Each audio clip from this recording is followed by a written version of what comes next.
Story 10 of Fabulous Tales and Fables ASAP by Owen T Duggan. The Lost and Found Prince.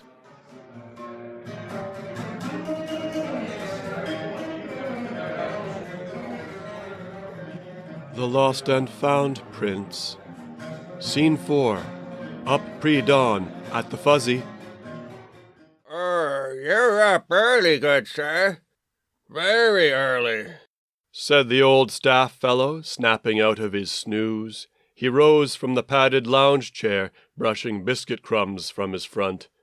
He was on the night watch, and nothing was getting past this guy. You know, he said, when I was growing up, the last one to the breakfast table missed out on the hot porridge. Brutal, yes, but it sharpens you up. Getting up pre-dawn, that, said Apple Tree, wearing his fine wardrobe and winning smile of the previous day, that is exactly what a rooster does. The lobby was dim, lit only by a long-burn candle. Yesterday, Apple Tree had walked back to the inn for the buffet dinner and an early slumber. Now it was pre-dawn. Yes, sorry we haven't got breakfast ready for you, sir. Let me fetch Mildred, the cook. Fetch. No, what am I talking about? I shall prepare it myself. He fussed about what to do, deciding upon rushing to rouse others in the back. That won't be necessary, my friend, Apple Tree said, though the man was already going. I saved a little food from last night's excellent smorgasbord. I'll be fine. Apple Tree, too, was going. He lifted a large bundle bound with cord, set its strap across his shoulders, and toted the bundle to the front entrance.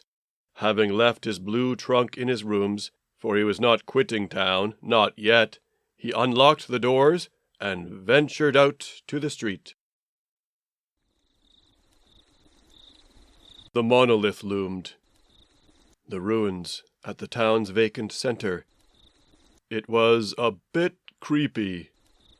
In fact, the whole town was weird in a way he could not quite place.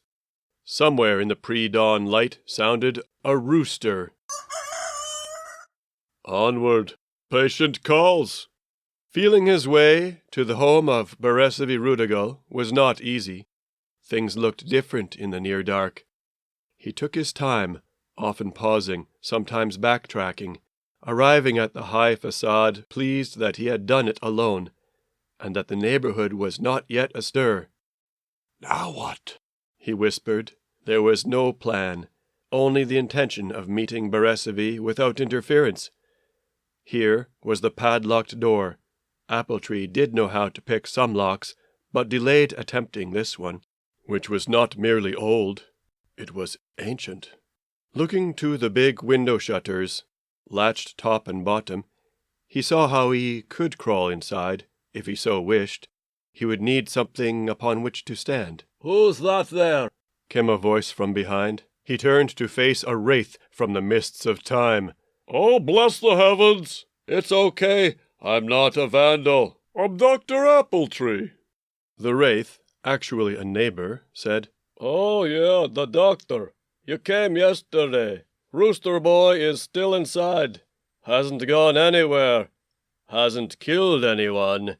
Yet. That's good to know.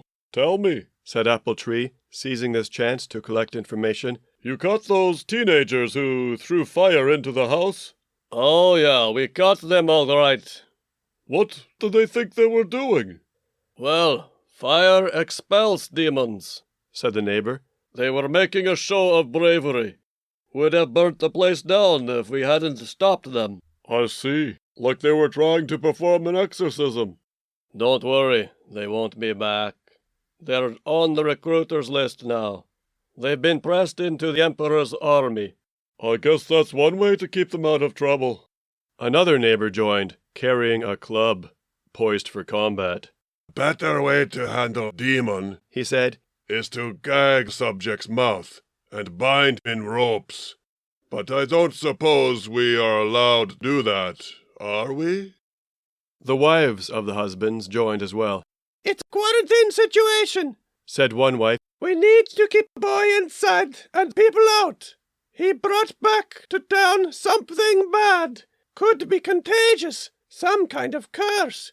You'll magnify it if you touch him, you know. There's enough damage done. You don't want to catch what he caught. Hold on, everyone, said Appletree. May I ask something? Beresevi's uncle is doing what he can for his nephew. But where is his father in all this? Came the answer. Never mind his father. His father's always very busy. A wife whispered. Busy? Busy down the way with mistress, I would say. And the men groaned disapproval at her intrusion. However, she continued. The thing about Nan is she hates wild things. Always on about wiping off your boots and purging dogs. Didn't allow them indoors. Thing is, she had a hard childhood. You know that? She suffered abject poverty, so she always needed the place clean. Her one and only hope was keeping clean home. Now her hope shattered. Shattered! Poor woman. She's not taking this well, the doctor agreed. But that's not the worst of it, said the informative wife while the others let her talk, none of this seeming to be news to them. The worst is that the ghost of Beresevi's real mother is attacking. None cannot go in there. No one should. Great, thought Appletree. First a demon, now a ghost. At least the bright dawn light was arriving. The neighbors began their own kind of attack, not with clubs, bless the heavens, but words. They barraged him with knowledge of the boy's ominous horoscope that Beresevi's fortune had to unfold either wonderfully or else disastrously. The doctor was spared a sustained assault because over his shoulder he spotted the arrival of his official liaisons to the client family. It was the pair of men coming, the average one already dangling keys and beelining for the padlock. So much for encountering Beresevi one-to-one. The neighbors faded away to respective houses. Wait, said Appletree to the man with the key. Is the toilet indoors or out back? You mean the back house, tall man said, annoyed. I'll show you. It's around back through the gate. If we can get it open, maybe you can get Rooster Boy to use it too. A visit to the toilet shack in the backyard and a return to the front door meant it was time. Appletree hoisted his bundle, the shell of which was just his old travel coat.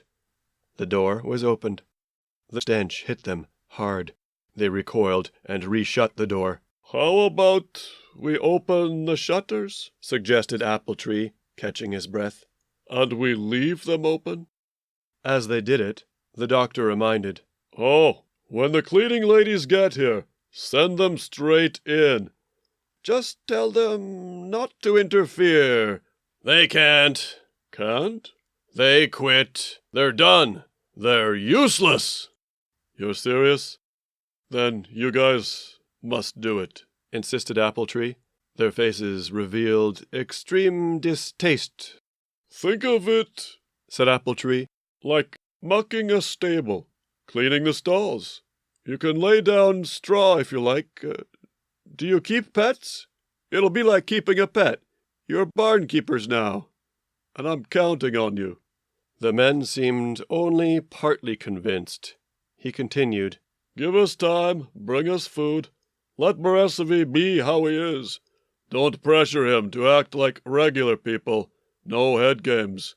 No mocking or threatening. I'll do my thing. Remember what I told you. However odd my methods appear, all the same, do not interfere. Yeah, but what exactly are you going to do? I can't tell you. He could not tell them because he did not yet know.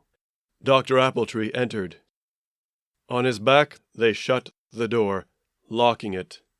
The dawn, spilling in through the array of windows, scattered uncommon light at random upon the features of the large dining hall. Mr. Beresivy Rudigal, or whoever he now fancied himself to be, or whatever entity now presumed to possess him, was right there, squatting, with a vacant gaze and a flare of impersonal anger in the eyes, naked except for a cooking apron. He made a loud, sloppy rooster screech that should cause anyone to cringe.